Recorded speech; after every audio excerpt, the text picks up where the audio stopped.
The other thing is there has to be this sense of bounded optimism. And by bounded optimism, what I mean is right now, things are really hard. Yes. Like it's been really hard for a lot of families, a lot of people, or whatever. You have to have this sense that no matter what challenge you're facing, there's going to be some time where you're going to get out of it. It's going to get better. There's going to be Definitely. that. So you have to have that sense of this will get better at some point. That will help keep you going. The last bit of this is that you have to have this very acute sense of acknowledging that your reality is what it is. Things can be really bad, it can be really hard, but you have to acknowledge that.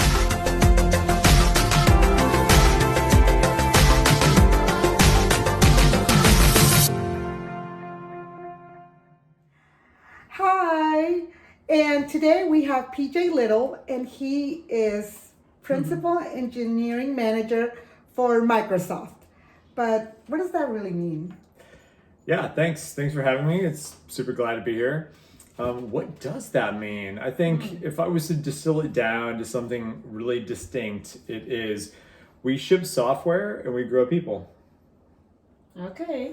So what do you mean grow people? So a lot of what we do, people on their journey and their path is making them really good engineers, but also helping them figure out what they want to do in their career, like how they want to grow as a person. And that is part of what we do as well, is making sure that there is that guidance, that coaching, that mentoring. That's very interesting. That we want to lean into. And then of course our backstop is engineering, which I'm happy to talk more specifically about, but it is about being a good software engineer. Okay. So I have a question. How did you get here? That is a really good question. So I I grew up in the Midwest and Indiana specifically. Oh. And it was a small town, rural community. And I early on took an interest in technology and computers and found that there's tons of opportunity on the coasts in general, and ended up moving here to work for Microsoft. I've done a bunch of other things in between, but back at Microsoft, super happy to be leading multiple teams in Seattle area, but always been super fascinated with technology. How do things work? How do we solve problems? It comes down to how do we solve problems? How do we what do we want to do? Okay. And so solving problems is your gig. That's it. But sometimes, especially nowadays with COVID, we're very unmotivated. One day we just wake up and we're like, okay, we're done. I'm done.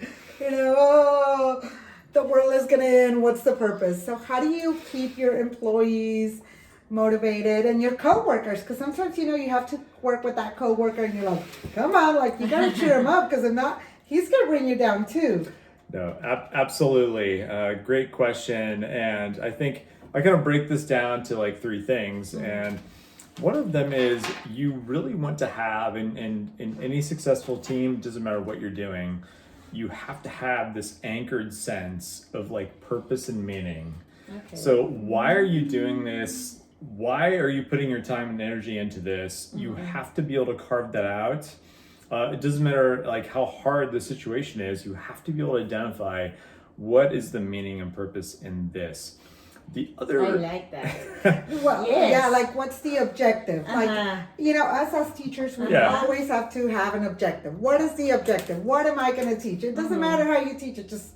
Absolutely. I mean, I think any job, any profession, you have to have that grounded sense of why am I putting my time and energy into this? So you always have to carve that out. The other thing is there has to be this sense of bounded optimism. And by bounded optimism, what I mean is right now, things are really hard. Yes. It's been really hard for a lot of families, a lot of people, or whatever.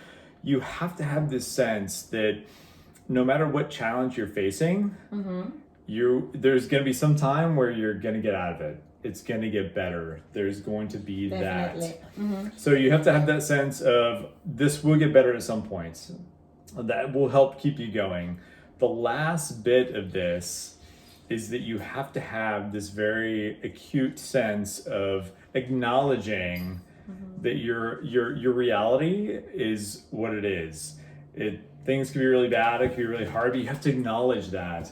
You have to understand that, yes, this is really hard. And so that sense of like meaning, bounded optimism, and having this sense of, yes, things are really hard right now. You're acknowledging that. You're not ignoring it. You're not sweeping it under the rug. Well, okay. That is the thing that will get you through almost anything. Okay. Oh. Wow. Wow. That was deep. That was deep. Because, you know, everybody always tells you, oh, just be hopeful, da, da, da. But they never tell you, okay, you have to be realistic. Yes. You have to be realistic with the situation. I mean, it doesn't mean that you're always going to be there, but have to acknowledge it. I tell my teams a lot, there's this sense of like confront reality. And so oftentimes we don't want to like confront reality, no matter how hard that is, and that will help carve your path forward. And it's like, just confront reality. And Don't be in denial. Yes. Yes, I like that. Okay, and I have another question for you. Let's talk about artificial intelligence. Yes. Because we know Microsoft is going there, so we want to know what are the plans for the future, like. I mean, I know you can't discuss a lot, but you know. It's a really good topic. We a lot of our projects that we do are in the field of machine learning, data science, and artificial intelligence. And what I can say is absolutely our future is hedged on what we're going to see in this field. It's very nascent. There's still a lot of things that we have to see and a lot of things that have to be developed. But what I am seeing in terms of the work that we do with our customers is that this will change things. And what I'm seeing is that just almost any other part of technology, there's good and bad. So you've got things that, you probably went to the Amazon Go store today. We did. We had a lot of fun trying out that. Nobody, there was no one there to check you out. That's the job. And we still don't understand how it works. No. Correct. So there's things like that. We have cameras that show us who and when is coming in and out of the house. And it's like, there's so many sort of edges around what is helpful versus where does privacy and other sort of concerns surface. And even just replacing, this is almost 20 years ago. I was looking at Isa and we were talking about 2D barcodes, like QR codes. Yes. So QR codes, I was doing things in college over 20 years ago around 2D barcodes that were around automating the assembly line. And so these things have been in motion for a long time and they have high impact. Okay. You did touch up on a topic about privacy. You know, like as an Americans, we love our privacy. It's like that's one of the biggest, I guess, revolution that's going to happen. Not the technology part, but the privacy. Like, just as an example, in China, everybody knows where you're at because you're always putting a QR code everywhere. Everywhere you go, there's a QR code. So really, if somebody wanted to track you down, they could do that. Like I was reading about like the Roombas, that if you have like the new Roomba, that it can just, hackers can go ahead and track like the floor plan of your house.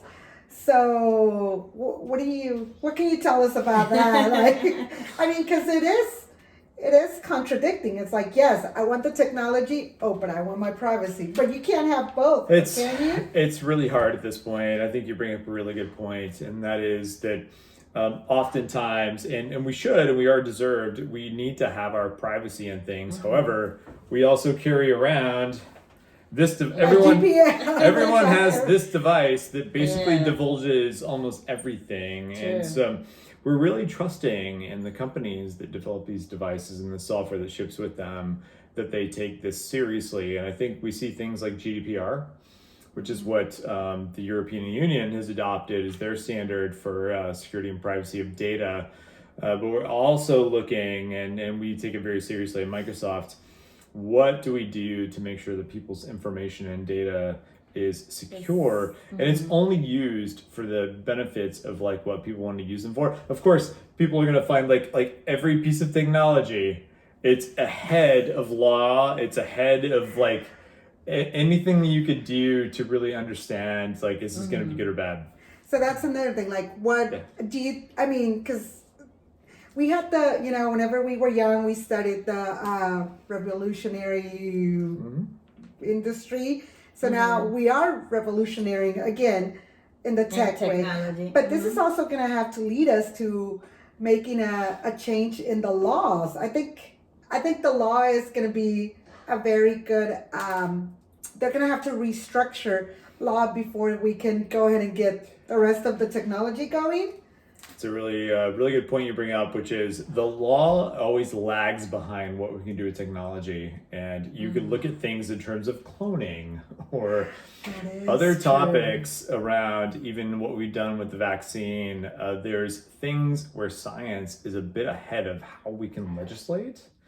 And it's really tough. What do you do? Do you want to hamper innovation just to make sure that it's, things are legal or whatever? There's always going to be folks and companies out there that are pushing the envelope, and the legal implications are almost always behind it.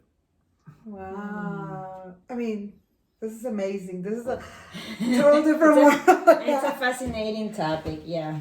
Yeah. Okay. And so, what advice would you give to, younger children? Like, we have kids, and I just want to know what advice. Come on, go ahead and give them an advice. Go ahead and spend all those hours on technology on the iPad, Ethan. No. I think I would lean into. So I'll go back to a story from when I grew up, and I took on some things that I was, like, I want to do this. And my mom was like, okay, go and do that. And then halfway through or whatever, I would get to the point where I was like, I don't want to do this anymore. I just want to tap out. And she made me just see it through.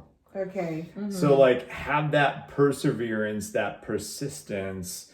I was in some very serious bands in the Seattle area, played a lot of shows around here, met a lot of people. And one of the things that I learned in the music industry that I think is applicable for almost anyone is that perseverance might be the biggest thing. Like, just stick with something. Okay. Like, see it through. The band I was in kind of blew up, went to LA, whatever. And some of the bands that we were playing with at the time are now opening for Death Cab for Cutie. And it's like, you stick with things. Like, and I go back to that lesson from my mom. It's like, you want to stick with things, like see it through.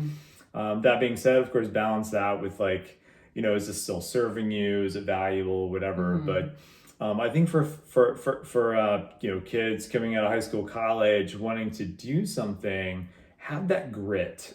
Grit. I love that word. Yes. Grit. Have that sort of like you're gonna work through this. You're gonna see through this because it's really easy to tap out. But that's the one thing. My mom was like, "You're not gonna tap out. You're gonna do this," even though I didn't want to, and it was a big lesson for me. No, that's great. Thank you. Yeah. So now, what advice would you give to people who has been out of route? Because this is our program. It's all about people who has been out of route, like us. We have been out of route so many times, and we're trying to, get there. Yeah, I think, being out of route actually might be one of the best things you can do with your life. So take chances, take sort of things that might not seem like they're going to work out, and that's okay. I like to play, there's a game, especially when things are really hard and I'm like, oh man, I like to play this game. It's like, what is the worst thing that could possibly happen if I make this choice? What's the worst thing? What, you get fired, you have to move. Like, what's the worst thing that could happen? And it's like, you can work through these things. Like, I would say out of route for me is just hearing it for the first time. is like actually out of route is actually probably more of what most people experience in their lifetimes than not. And I think what you learn from that is the big takeaway is that my life has been one of these. And I think that journey is what you really learn. Okay. So your keyword would be? Keyword? Keep learning. Keep learning. Yeah. Okay. Have adventure. Okay. Well, we really appreciate your time. Yeah, thank you very much. Thank you very much. We learned so much. And you'll never know when you'll be out of route. I'm Bere. I'm MariAle. DJ. Bye. Bye.